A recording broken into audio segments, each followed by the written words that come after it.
valiant attempt to save British Columbia from the mean orange man of the South, or just some petulant little bitch trying to make a name for himself because he's still butthurt from being picked on as a kid. So I believe it was on yesterday, March 15th, possibly the Friday, um, that our premier here in BC, David Eby, or as people call him, Dweeby, um, he announced that he said that he gave a directive to BC Hydro to stop issuing rebates immediately that BC's had in place for a number of years for electric vehicles and for any electric equipment to install with, that acts as um, power banks for like solar installations and backups for that kind of thing. So essentially the Tesla Powerwall. Um, and he did it with no warning. He didn't talk to industry because why would he? He's a punk that doesn't think of anybody but himself. He left-wing politicians they can't see past their nose, which, if you want to give Trudeau some credit, I guess he has the longest vision because his schnoz is out to here. But in general, they really can't see past their nose and they knee-jerk react to everything, just like Dweeby is doing right now. So he didn't talk to industry. He told BC Hydro to pull the plug on these rebates as of March 12th. He announced it on the 14th or the 15th, and it's already retroactively in effect to the 12th, because that's the kind of piece of crap he is. And so, what does it mean? Well, okay, is he doing this because he's fighting against the tariffs, so he doesn't want American-built like power management systems and power electric vehicles in BC? No. A reporter asks him, so does this apply to all American equipment? He's like, oh, no, just Tesla equipment. Tesla cars and Tesla Powerwalls and all the equipment associated with. I said, well, why would you do that? Well, because it's Tesla. Because it's Elon Musk. Like, that's just pathetic, man. I'm sorry. You just, like that, once again, you disrupted the lives of several people across this province, whether it be, just an electrical contractor that does these kinds of things on the side, or a business that does like Powerwall installations, solar installations as their bread and butter. That's what they do. And there happens to be a company on the island in Nanaimo, that's what they do. They install solar panel systems and they use the Tesla Powerwall power management system to run the uses as storage for the solar panel installation. And the biggest places they install these, of course, remote, rural British Columbia, including a lot of indigenous reserves where they don't have any other sources of electricity. So they run on diesel gen sets or the like, natural gas. And they've been trying to go green, so they've been installing solar farms. I did one up in Yukon a few years ago, Victoria Gold. They installed this massive solar farm up there. So I was the EOR for the power management system, like the electrical infrastructure. So this is a good thing, right? This is what lefties want. Don't get me wrong. In this kind of thing, I think it's great. If you can get more and more of these remote power generators that are running on diesel gensets off of diesel and on to something else, then awesome. I'm all for that. But here you go. You got, like, honestly, for a commercial or for a residential installation, I've never worked with a Powerwall, so I'm just going by what I've read in spec and the white papers on it. it sounds very good. And it's unlike the cars, it sounds like it's a pretty bulletproof system. I mean, it's something that they've built that will hopefully be a key system for establishing bases on like the moon or Mars or whatever. So they're built very robust, and they're good systems as far as I can tell. And also, according to the business in Nanaimo, there's really nothing like it on the market that is the same. There's nothing really that equates to this, to the Powerwall management system. So there is no alternative. But further than that, this company has more than $250,000 of Tesla product in stock. And they found out about this rebate ban just like everybody else through the media. There was nobody that came to them that consulted with them. BC Hydro didn't call them up and said, if we were to do this today, how would it affect you? How would it affect your customers? No, nothing. They just did it. And everyone's supposed to suffer. So again, Dweeby's been hurting British Columbians way more than the big evil mean man from the South has, right? I mean, here's another group of people that nobody's going to give a hoot about because, oh, they're just elites. Who can install this stuff? It's too expensive. They'll say, oh, the rebates don't apply to the Tesla cars anyway because they're too expensive for the rebate program. Okay, well, that may be true. But again, it's not just rich people that are installing these power management systems. It's largely rural Canadians that don't have access to BC Hydro's connected grid. And if one person replies with anything like, well, then they should move to the city, man, don't freaking even. You have no idea what it's like in Canada if you say something like that. You go to a reserve and tell people that, oh, just move to the city. You do that.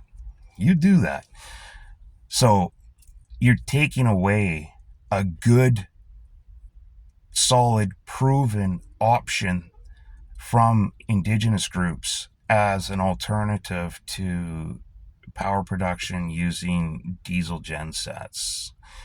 Or at the very least, you're putting in large enough solar panels farms with the power walls that you can harness enough energy that you don't have to run your diesel or natural gas-fired gensets all of the time now.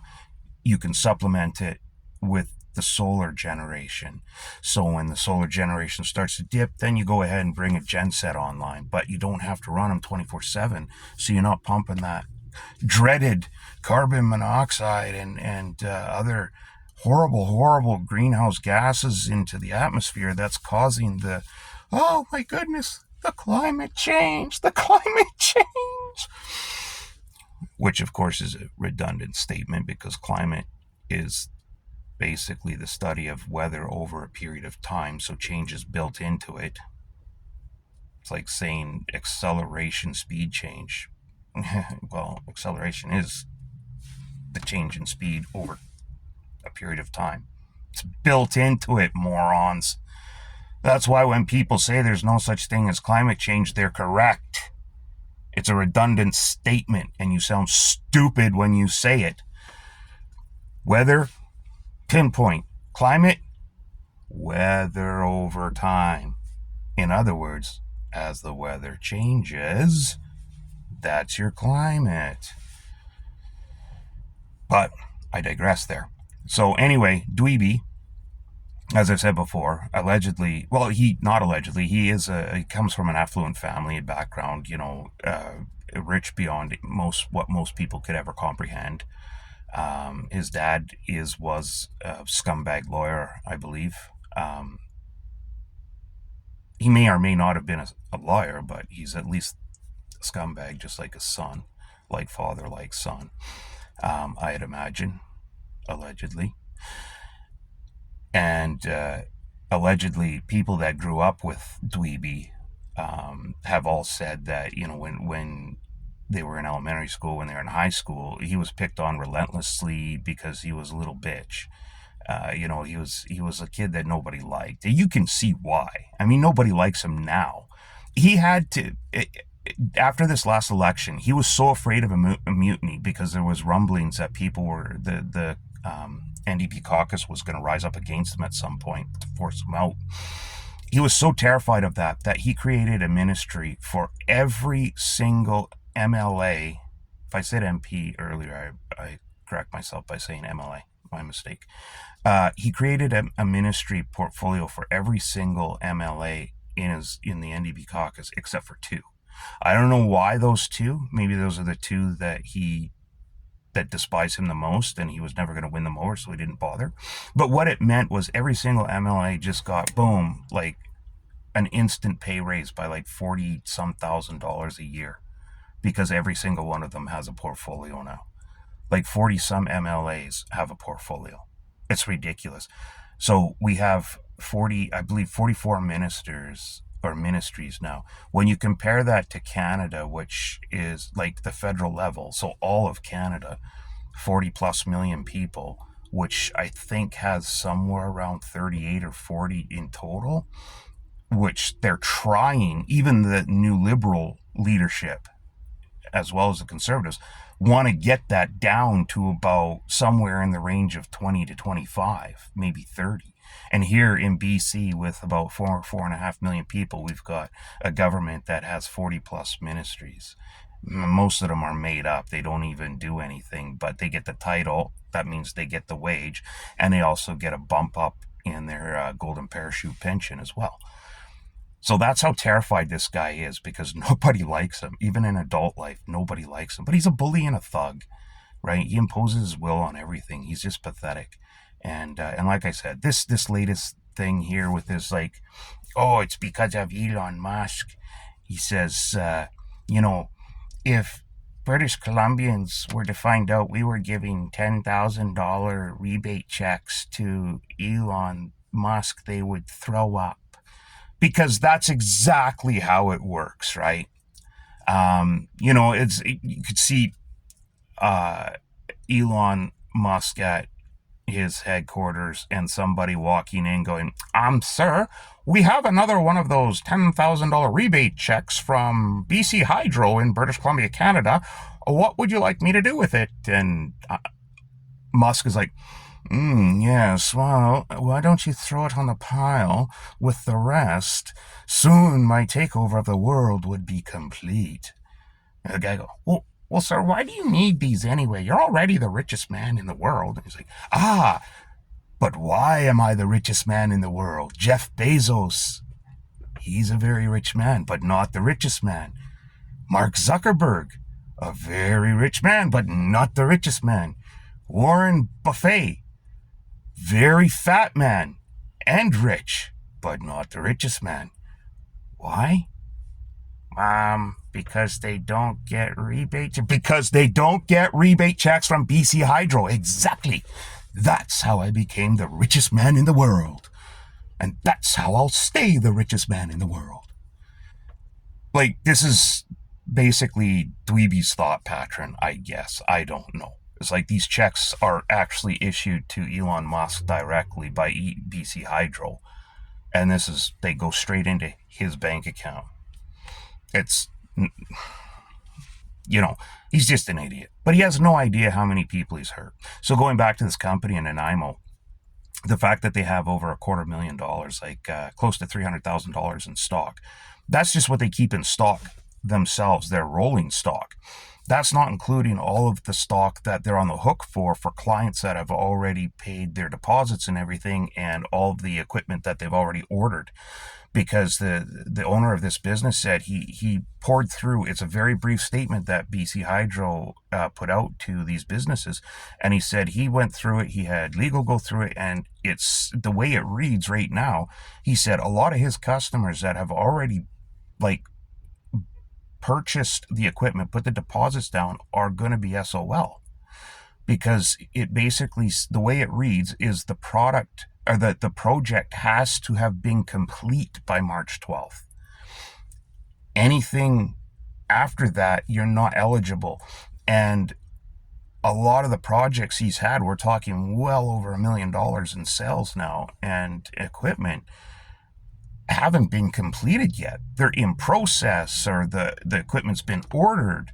So the job's in play, invoices have been issued, there's a job number issued, but the notice is written so vaguely that there's no guarantee that the people that have already begun projects are actually going to be able to claim the rebate, even though they open the job prior to March 12th, because it very clearly, or somewhat clearly, says that the job had to have been completed by then, all the paperwork completed, and yada, yada, yada.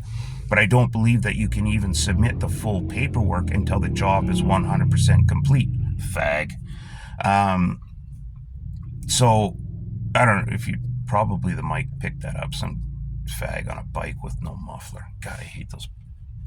I used to ride too. That's how I got busted up, but, and not like that. I rode sport bike. So you got all of these customers who now what? They did this because these rebates on the Powerwalls were like $10,000 to $20,000, like depending on the size of your project and whatnot. That's a significant amount of money when, like, say you're an Indigenous band, you don't have a lot of money to go around. So if you're going to get a $10,000 rebate on, a $100,000 spend or something, that's significant. You're getting 10% of your project costs back.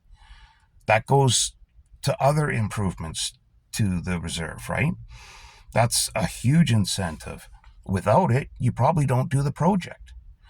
And again, a lot of people, private owners of homes and whatnot, have already begun these projects. They've got a number of projects on the go, but that aren't finished. So what happens to them? He's already had people freak out and cancel orders that they just opened and put deposits on. So he's already losing money. And so what about all the equipment that he's bought? You know yourself, anytime you order equipment from anybody, even if you have a very good rapport with them as a company, there's always some sort of cancellation fee, restocking fee, whatever, anywhere from 5% up to 25%. I've even had to do deals on some places because it's a specialty product that they can't move, that they just take the whole thing. It's a 100% cancellation clause because they're building a one-off, and if you don't take it, they'll never be able to move it. So as soon as you commit to it, you bought it. Doesn't matter if the project gets canceled or not. And I've been on that train too. Where we've bought a piece of equipment that costs $50,000, $80,000. Project gets canceled. Well, guess what, client? You now own a piece of $80,000 equipment that you're never going to use. It's going to sit in your yard. But on the plus note, years later, maybe somebody does use it because, again, I've done that as well. I've reused assets that were bought for project A that got canceled, and then 5, 8, 10 years later, I go and I inspect that and go, hey, this thing's really good shape still, just needs a little bit of this and that. We can modify this, modify that, and boom, we're ready to go. Is it the exact fit? No, but it'll work. But that's not going to be the case here. This is a small company. They've got a small staff, but they're still going to be responsible. I don't know what the size of his staff is, but by the sounds of the company, it's got to be probably, a dozen to 20 people, I'm guessing, when you count everyone, your installers and your office staff and everything, your front end staff. So that threatens all of these people when one of your main products is, underpinned by the most obvious and most superior product on the market right now that has no equal. And it's just taken away from you. So now you have no more business, or at least a very significant chunk of your business has been taken away from you, no fault of your own. So again, short-sightedness, knee-jerk reaction from people like Dweeby that have never made a dollar in their life. People like him, they don't make money, they take money, right? He's never had meaningful employment where he's actually worked for private industry, where he's actually done something where he was responsible for generating revenue. All he's done is work for companies, or in this case, the government, that take money from taxpayers' pockets. He's never made money, right, that goes into the big public piggy bank. Never. He doesn't generate and never has generated anything of wealth or anything of worth. Right? It just destroys. It's ridiculous. But anyway, that's where it is. Another petulant brat, rich little brat trying to make a name for himself by going up against the likes of Tesla and the big mean orange man from the south. Just close by saying, quoting Elon Musk's response to the whole cancellation of the rebate system. Crazy.